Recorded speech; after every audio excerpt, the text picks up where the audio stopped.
last year, several times, I mentioned what I had read from one palliative caregiver who described the most prevalent regret of people when they were dying.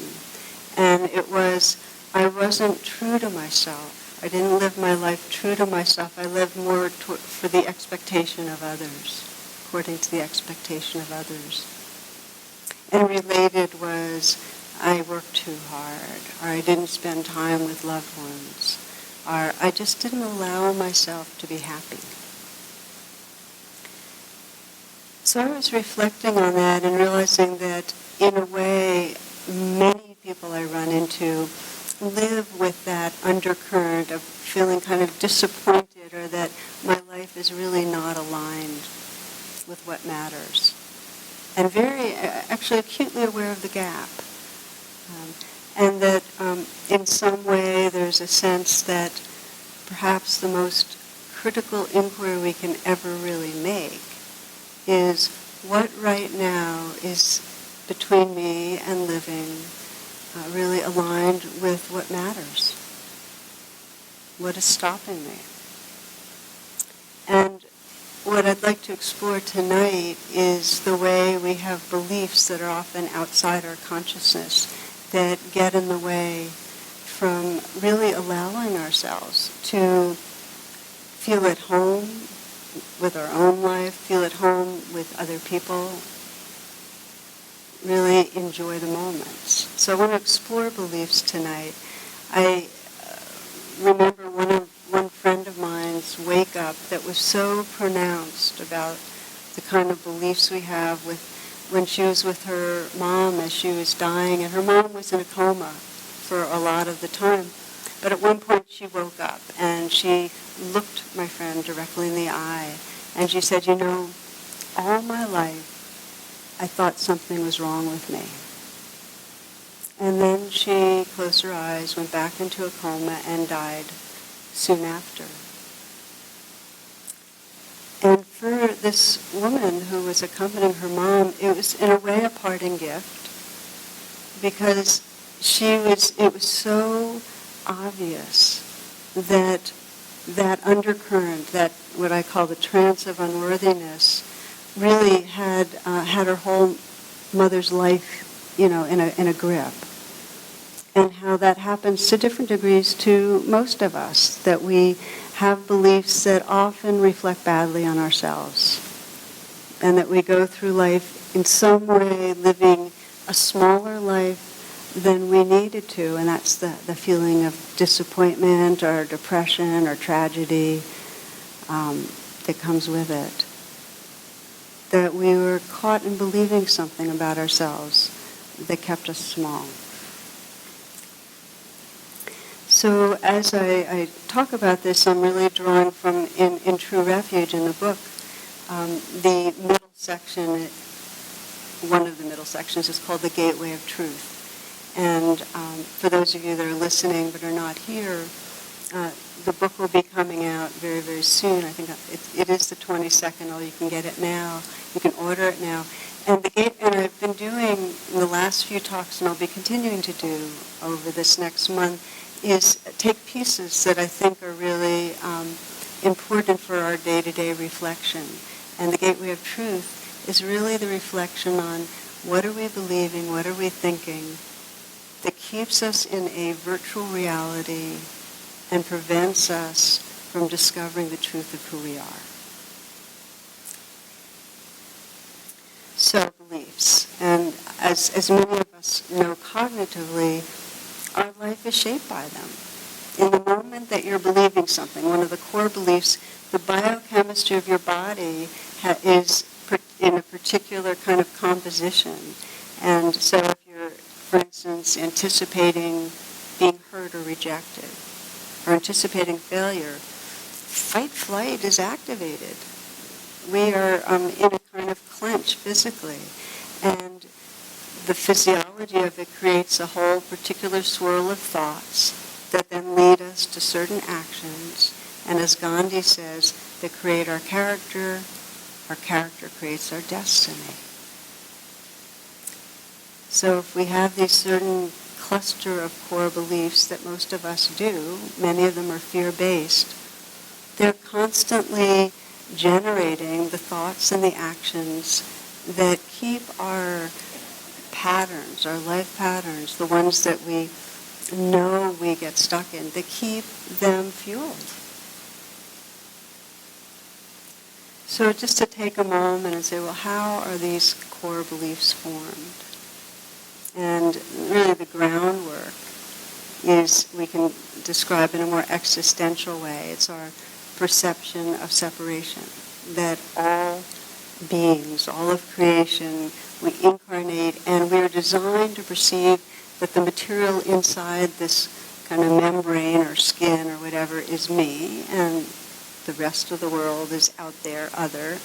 So there's a sense of separation, and with that comes in our body a sense of fear and some kind of understanding that around the corner something bad could happen, because in fact to the separate self, mortality, we die, we lose a lot, we age, we get sick, we're mortal. So there's a sense of that and a sense of incompletion. And then through our life experience as humans, because we have this thinking apparatus, that perception of separation and danger and incompleteness becomes hitched to self. I am separate, something's wrong with me, things out there could hurt me, I need stuff out there to make me feel better. The whole world of thoughts and beliefs evolves. Now we have a evolutionary negative bias to our beliefs. In other words, it helped our survival early on to be much more rigged to remember bad events and make conclusions about bad events than to focus on the positive and be grateful. Because if we remember bad events, we would organize ourselves to avoid them from happening again. So that's the evolutionary negative bias. So the sense of separation, we look for things that could pose a danger. If we grew up in our individual lives, our personal history, in families where there's a lot of mature loving, where parents created an atmosphere, a kind of container where there's a sense of belonging. You don't have to jump through too many hoops. There's not a lot of conditions and judgments. When there's good mirroring, so parents in some way can mirror back, you're to the little being there, your basic goodness, and sense the sacred that shines through, and in that way really create a sense of belonging. That can provide a counterpoint and enough trust so that our beliefs aren't, in a very core way, have that whole gravitational field of something's wrong. Okay, so when in our personal environments, when there's enough of that unconditional love and safety, it balances out so that the negative bias does not really grab us so much. But if, as for many of us, because of the kind of culture we're in, and it's not our parents' fault, it goes back generation to generation, the fears get passed along, then there's what I sometimes think of as severed belonging, that rather than feeling safe and naturally a part of our family and our larger tribe, there's a sense of really being on our own, of needing to be in some way different and better if we're going to be approved of and if we're going to really be accepted and loved. So most of us grow up with the messages of how you are is not enough. Sometimes how you are is bad. And you need to be meeting this standard, and this standard in order to be okay. So we have these beliefs of not okayness, that something is wrong with me. So if we wanted to take a look at how, it happens in an individual family, if you imagine that you're a child trying to get your mother's attention, and you want her to look at a drawing, or you want her to get you a drink, and somebody want her to play a game with you. And at times she responds just fine to your needs, but at other times she explodes in anger at being disturbed. She might be working a second job, she might have 4 other kids, whatever it is, but she explodes in anger. And she yells at you to leave her alone, she threatens to spank you. What happens? What do you remember?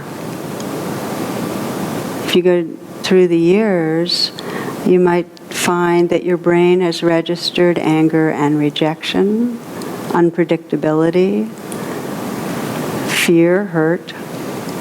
So these encoded memories become constellated beliefs about what you can expect from others. I'm too needy. As soon as others pick up that I'm too needy, they're going to put up a wall. People won't love me. If I bother someone, I'll get punished. Nobody really wants to spend time with me. It's pervasive that because our parents and their parents before them grew up in a fear-based culture, that these kind of messages come through and we make up our beliefs out of them. Now, I want to say you cannot underestimate the impact of the cultural context. The culture sets down rules, kind of a consensual reality of how we should be. And because we want belonging, we get very hooked on the culture's standards. So there's a lot of pressure to conform. And this is to conform even when the rules or the standards are bad or insane. I mean, just think of fashion and how wacky it gets, and yet something in us buys in, So somebody sent me this. This is some rules that people ran into traveling in a Bangkok temple. It is forbidden to enter a woman, even if a foreigner, if dressed as a man. This is the rule. Who knows? In a cocktail lounge in Norway, ladies are requested not to have children in the bar. In a cemetery, persons are prohibited from picking flowers from any but their own graves. This is from Tokyo. Guests are requested not to smoke or do other disgusting behaviors in bed. A sign posted in Germany's Black Forest. It is strictly forbidden on our Black Forest camping site that people of different sex, for instance men and women, live together in one tent unless they are married with each other for this purpose. Anyway, the rules from different cultures. So, I'm talking about rules and their effect, but when we think of some of the standards and rules that directly impact certain groups of people, and how the impact is one of then feeling inferior, one of feeling shamed, then it becomes something that we start really registering as, wow, the effect of the culture is huge. Prohibiting marriage between homosexual people, the effect of that, what's the message? The judicial sentencing which targets African Americans, what's the effect of that? How we set forth these standards on intelligence, what it means to be intelligent. So kids go to school, and only a certain percentage of kids have the kind of intelligence that this society says, oh yeah, that's the way. Left brain analytic, rather than honoring intuitive, honoring artistic. So many different kinds of intelligences. What's the message? A huge percentage of kids move through school feeling, I am not intelligent. I don't meet the grade. Then we have the insanity of how we think bodies should be and appearances should be, so that most women don't fit the standard body and feel like they're off. How many men fit the muscled body that's portrayed? We have this whole hierarchy of beliefs about worthiness, and in terms of groups, it puts white European men on top, women a tad below, and then everybody else below. What's the message of our society? So we compare ourselves against the standards that we got from our parents, that we get from the society, and hugely from our peers, which are, of course, set down from the culture. I spent several years going to school in East Orange, New Jersey. I went to junior high school there, public school. And it was a very tough school. In fact, in my class, I was one of maybe 5 Caucasians in a class of 40 or something like that. And it was very uncool to do schoolwork, really uncool. I had to pretend that I was totally disinterested in academia to have any sense that I was part of things. And you never talked about grades, because that just wasn't where it was at. Well, how come? Because the mainstream culture had all these beliefs. It basically sent the message that they didn't expect these kids to do well. A coach at Texas A&M, he says, he recounts what happened when he was talking to a player who received 4 Fs and 1 D. Son, looks to me like you're spending too much time on one subject.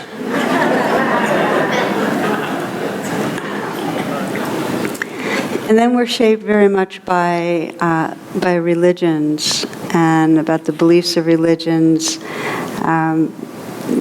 These are kids giving their response to questions about Bible knowledge. The 7th commandment is, thou shalt not admit adultery. Jesus was born because Mary had an immaculate contraption. I'll just read a few of them. The Jews had trouble throughout their history with unsympathetic genitals. One more. And a Christian should have only one wife. This is called monotony.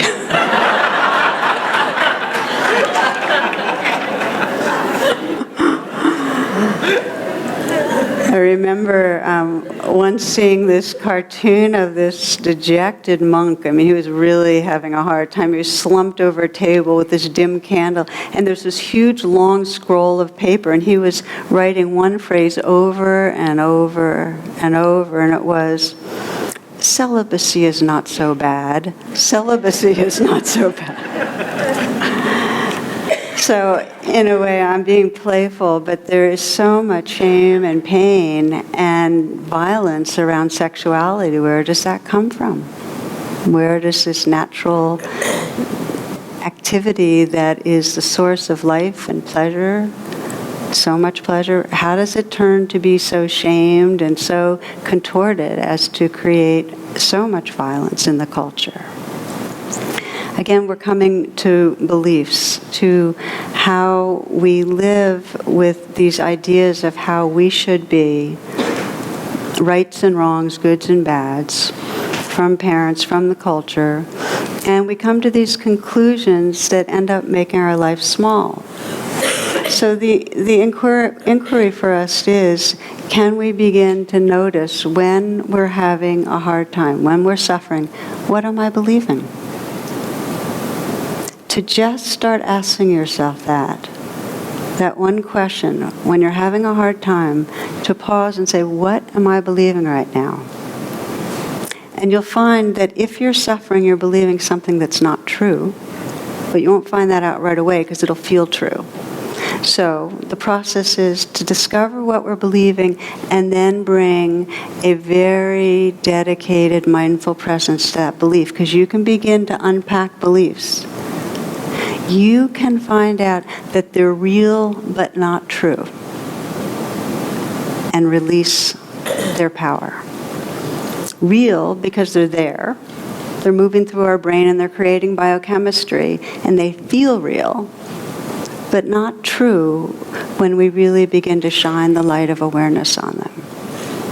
Okay? So this is the remainder of this exploration. As you know, with other classes, we'll do a little practice together on it, which is really to start looking at the beliefs that keep us small, asking really, is this true? What really matters? Am I aligned? Am I living according to a belief that doesn't need to control me? A about how I should be, how the world should be. And what does it really mean to step out of that belief?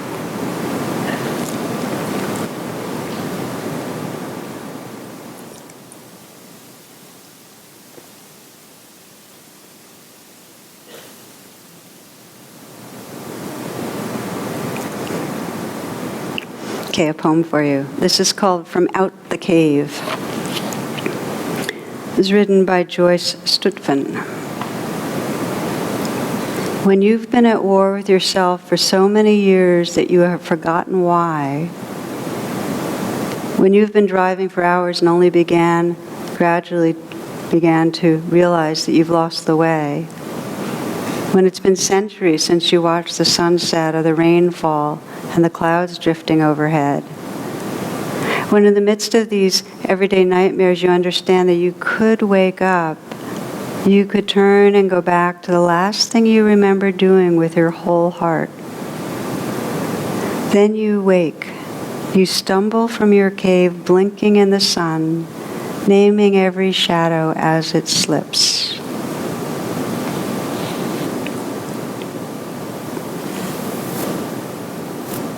So the shadows are the limiting beliefs. The beliefs that keep us identified in an insecure, egoic self. And as we start even getting that, wow, I've been living inside a trance that's kept me small, we start stepping out of the cave, we start looking, and we start seeing the shadows but letting them slip. We're no longer living in them. They're no longer controlling us. Okay, so we'll do a brief reflection together, okay? So you close your eyes.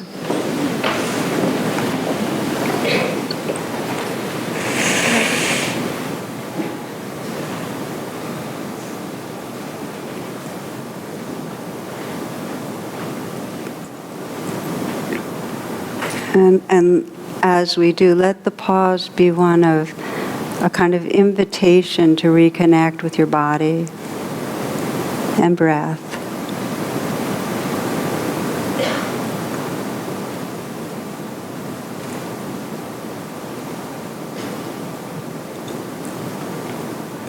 And then with a interested and curious mind to sense perhaps situations where fear or self-doubt are really arising in your life right now. So you can just choose some place in your life where fear or anxiety, self-doubt are emerging. Might be another form of suffering, anger, jealousy.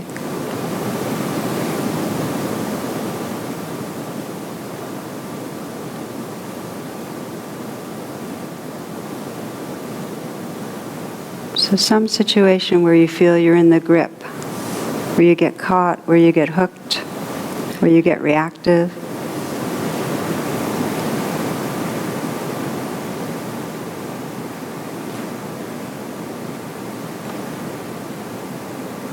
And see if you can bring it close in enough so that you can actually feel, what it is you're upset about, what you're afraid is going to happen, what's wrong.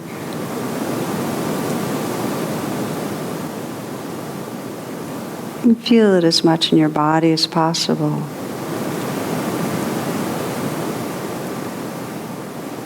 So you can actually now look through the eyes of that part of you that's distressed, upset, afraid, jealous, angry. Look through the eyes of that part of you. And just sense its view of you and life. What's it afraid is going to happen? What's its beliefs? What is that place in you believing? Is it that you'll fail or you can't handle what's around the corner? It's going to be too much? Is it that you're not lovable? That you're in some way flawed? That you'll never be close to anyone or intimate? What is that place that's distressed believing about you and your life?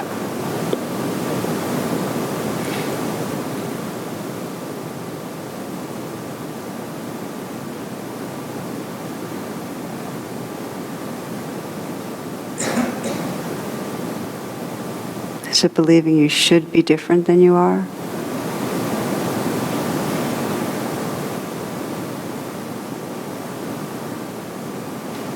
Just seeing is the beginning of freeing, just beginning to recognize, okay, there is a belief there. And perhaps letting there be that possibility that this belief is real, but not necessarily true. Just letting that be a possibility. If it's a very core belief, a very deep one, it needs a full investigating presence, and we're going to revisit. And the invitation will be for you to revisit more and more. But for now, just to honor that, okay, there's a place inside that has a strong belief. The challenge of that and the possibility of unpacking, unwinding, and freeing.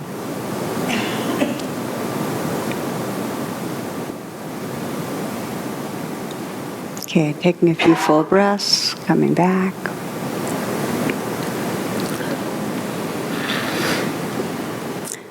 There are two related processes or trainings in mindfulness that help us to release the grip of fear-based thoughts. The one is what we do with our meditation practice regularly, which is to learn to step out of thinking. Just to get the knack of, oh, okay, thinking, come back. Because if you can do that, you can begin to sense, oh, these are thoughts. There is a present reality right here that's bigger than and more immediate than and prior to the representations in my mind. So you begin to get the knack of distinguishing between thoughts and this living reality. But that's key. That is step number one. I'll just spend a little more time talking about that before we go into the place where we start really investigating. Step number one means that you know how to say, okay, thinking, just be right here. And there are many pieces to it. One example is today for me, I have a real paranoia about getting lost and I inherited it from my mother, and I don't know where my mother inherited it from, but when I have to go somewhere and I haven't been there before, I start building up. And so today it was a wonderful invitation to teach a guided meditation on Capitol Hill to a bunch of staffers there. This is with Congressman Tim Ryan. But the challenge is parking around there and getting to where I was going. So rather than saying, oh, how cool, this is really fun, this is going to, this could really help the ripple of meditation, my mind kept going back to, how am I going to find my way? My GPS is not going to work itself in those winding streets right around the Capitol, and my mind would go forward to, and I'm going to be late, and then I'm going to let, you understand where it went. So I kept saying, okay, come back to the breath, or come back, be right here. And it wasn't working because I kept kind of trying to yank my attention back. So finally, I started doing this thing where every time I'd have thoughts about finding the parking, and they ended up reserving me a place and making it very easy for me, by the way. But I didn't know that right away. So every time it would come up, I would say, thank you very much. I know there's fear here. I just kind of a kind thank you. And then there was a little more space. And it wasn't like I came fully back to right here, but there's just a little more space and ease and a little more humor. Then I remembered this poem, and I want to share it with you. This is by Kaveri Patel, and it's called Thanking a Monkey. There's a monkey in my mind, swinging on a trapeze, reaching back to the past or leaning into the future, never standing still. Sometimes I want to kill that monkey, shoot it square between the eyes so I won't have to think anymore or feel the pain of worry. But today I thanked her, and she jumped down straight into my lap, trapeze still swinging as we sat still. Yeah. So working with thoughts, if we're making them an enemy, we'll have an enemy for the rest of our lives. They're just a natural part of what comes up. The way to wake up and step out of the thoughts is not to make it this project to vanquish thoughts, but rather just to notice. Just notice, and in the noticing, get curious. Okay, what's actually happening right here? Or you can get friendly and say, thank you very much, but not right now.